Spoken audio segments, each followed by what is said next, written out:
नमस्कार शिक्षक साथियों, आज की वीडियो में एक महत्वपूर्ण चर्चा आपसे करने जा रहे हैं। धैर्यपूर्वक इस प्रमोशन को लेकर यदि आपके मन में कोई संदेह है, कोई विचार है तो जरूर हमसे बात करें। हम आपके प्रश्न का जवाब देने का प्रयास करेंगे। आप भाग में कुछ समय पहले ही उच्च पद प्रभार हुए, प्रमोशन हो गए, आर्थिक लाभ नहीं हुआ, परंतु सभी को पदनाम दे दिया गया। मोहन सरकार ने कैबिनेट में शिक्षकों को, कर्मचारियों को वास्तविक पदोन्नति, प्रमोशन का लाभ देने का एक आदेश भी जारी कर दिया। कैबिनेट ने प्रस्ताव पास किया। इसके बाद सभी विभागों शिक्षकों की पदोन्नति की प्रक्रिया शुरू हो गई। विभाग अध्यक्ष, विभागवार इसकी समीक्षा की गई और सभी विभाग प्रमुखों को ये निर्देश दे दिया गया कि आप इसकी तैयारी करें और शिक्षक कर्मचारियों को पदोन्नति, प्रमोशन का लाभ दिया जाए। तो इस प्रक्रिया शुरू हुई और शुरू होने के बाद सभी कर्मचारियों में खुशी का माहौल था। सपाक्ष और अपाक्ष के अपने अपने तर्क थे। उन तर्कों के बीच मोहन सरकार ने कर्मचारियों के प्रमोशन को लेकर ठोस डिसीजन ले लिया। अब जो उच्च पद प्रभार वाले शिक्षक हैं, उनके मन में संदेह है उच्च पद का प्रभार हटाया जाएगा। ऐसा सुनने में आया था कि बीसी के दौरान ये बात निकल कर आई है कि सभी उच्च पद प्रभार को शून्य कर दिया जाए। यदि ऐसा होगा तो फिर शिक्षा विभाग में कैसे क्या काम होगा, तो इसमें कुछ तकनीकी बातें हैं, हम आपसे शेयर करते हैं। साथियों, आप सभी को मालूम है उच्च पद प्रभार की प्रक्रिया पूरी नियमानुसार अपनाई गई। जो वरिष्ठता के आधार पर उनके पदोन्नति दी गई, उच्च पद प्रभार दिया गया और उसके बाद आदेश प्रसारित हुए। सभी शिक्षक साथियों ने, जिन्होंने सहमति दी थी, उन्होंने संस्था में ज्वाइन कर लिया। अब इस बीच कुछ शिक्षक साथियों ने असहमति भी व्यक्त की थी। वह उस पदोन्नति को नहीं लिया। उन्होंने किसको, उच्च पद प्रभार को लेने से इनकार कर दिया। वजह कुछ भी हो सकती है। वजह एक थी कि काफ़ी दूर मिल रहा था, वजह ये थी कि पास का स्कूल छूट रहा था, तीसरी वजह ये थी कि इससे कोई लाभ नहीं मिलने वाला था। तो इन सभी कारणों को देखते हुए कुछ शिक्षक साथियों ने उच्च पद प्रभार लेने से इनकार कर दिया। ठीक है, अच्छी बात है। ये तात्कालिक बात थी, उस समय की बात थी। परंतु अब जो प्रमोशन जो होने जा रहे हैं, इसमें एक बार फिर से सीआर तो सभी की मंगाई जा रही है। सीआर के साथ एक पत्र भी इसमें दिया गया, सहमत और असहमत का। साथियों, एक एग्जाम्पल हम आपको दें जिससे कि आपको समझ में आएगा कि ऐसा शिक्षक साथी जिन्होंने उच्च पद प्रभार लेने से इनकार किया जबकि वह वरिष्ठता में ऊपर था। यदि वह उच्च पद प्रभार लेना चाहता तो ले सकता था, परंतु उसने इस वजह से उस समय इनकार कर दिया कि उसे लगा कि मुझे किसी तरह का कोई अभी लाभ नहीं है, तो मैं ये उच्च पद प्रभार नहीं लेना चाहता। परंतु अब तो वास्तविक प्रमोशन होंगे तो इसमें तो आर्थिक लाभ भी होगा, इंक्रीमेंट भी मिलेगा, उच्च पद प्रभार के सारे अधिकार मिलेंगे।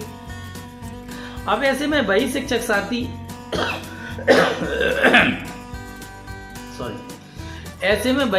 साथी अब उच्च पद प्रभार को इनकार करने के बाद वास्तविक प्रमोशन लेना चाहता है, जबकि वरिष्ठता में उसका नाम अभी भी आएगा, क्योंकि वरिष्ठ पहले भी था, वरिष्ठ अभी भी है। यदि अब इस सूची में वास्तविक प्रमोशन में वह प्रमोशन लेना चाहेगा तो उसका नाम आएगा। तो आप ये बताइए या ये सोचिए कि जिनका पहले उच्च पद प्रभार में हो गया है, तो क्या वो सूची पर प्रभाव नहीं पड़ेगा? बिल्कुल पड़ेगा। मान लीजिए पहले 10 शिक्षकों के उच्च पद प्रभार के आदेश जारी हुए, 5 ने इनकार कर दिया, अब 5 और लेना चाहते हैं तो वो 10 में से 5 तो बाहर होंगे। तो कहने का मतलब है उच्च पद प्रभार जिन शिक्षक साथियों ने लिया है, अब यदि वास्तविक प्रमोशन होंगे तो उस सूची पर प्रभाव पड़ सकता है। ऐसे में विभाग क्या डिसीजन लेगा? शिक्षकों के मन में अभी संदेह बना हुआ है। हालांकि सबके मन में है, हमारे मन में भी है कि विभाग उच्च पद प्रभार वाले शिक्षकों को क्या वहीं की वहीं प्रमोशन दे देगा। तो ऐसे में जो वरिष्ठता की सूची में ऊपर आ रहा था उसका क्या हुआ? उसे कहाँ प्रमोशन मिलेगा?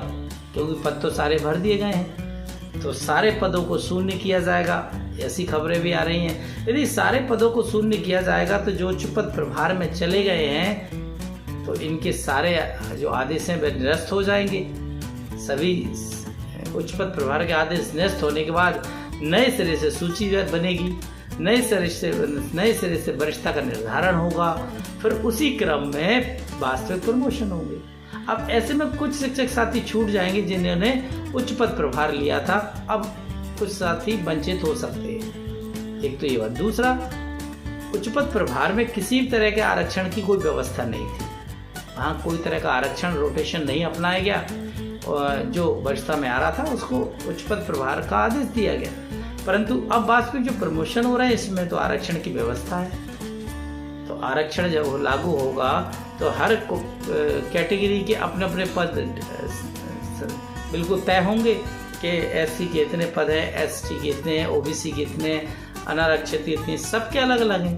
तो ऐसे में कुल मिलाकर उच्च पद प्रभार के जितने भी आदेश प्रसारित हुए, यदि शिक्षा विभाग में शिक्षकों के वास्तविक प्रमोशन पदोन्नति होती है तो पूर्व के उच्च पद प्रभार के शिक्षकों पर बहुत बड़ा प्रभाव पड़ेगा। और यही संशय अभी भी बना हुआ है। विभाग की तरफ से अभी इस तरह का कोई भी ठोस आधिकारिक बयान या आदेश सामने नहीं आया जिससे कहा जाए कि उच्च पद प्रभार वाले शिक्षक सेम टू सेम प्रमोशन में बने रहेंगे या हटाए जाएंगे, उच्च पद प्रभार के सारे पद शून्य होंगे या नहीं होंगे। ये खबरें जरूर हैं परंतु आधिकारिक पुष्टि अभी नहीं हुई है। तो साथ ही एक बड़ी चर्चा का विषय बन गया है प्रमोशन शिक्षा विभाग में। अब देखना यह है कि ये प्रमोशन का जो ऊँट है किस करवट बदलता है। थोड़ा और धैर्य रखिए, इंतज़ार करिए। आपसे हम लगातार इस विषय पर चर्चा भी करते रहेंगे। और इस बीच आपका यदि कोई विचार हो तो आप हमें ज़रूर बताइए। और हम और भी कई से जो हमारे शिक्षा वृद्ध हैं, जो शिक्षा के जानकार हैं, उनसे भी वार्तालाप करेंगे और उनके जो भी विचार सामने आएंगे आपसे शेयर करेंगे। तो ये वीडियो आपको ठीक लगा हो तो लाइक शेयर कर दीजिए। और इस तरह की वीडियो लगातार आप देखना पसंद करते हो, चाहते हो आप तक हम पहुंचाते रहें, तो आप हमारे चैनल से जुड़ सकते हैं। चैनल को सब्सक्राइब कर सकते हैं। वीडियो ठीक लगे तो हमें मोटिवेट करने के लिए लाइक और अपने शिक्षक साथियों को जरूर शेयर करें। हम फिर आएंगे साथियों इसी टॉपिक या अन्य टॉपिक को लेकर आपसे चर्चा लेकर। अभी चलते हैं, दीजिए इजाज़त, जय हिंद।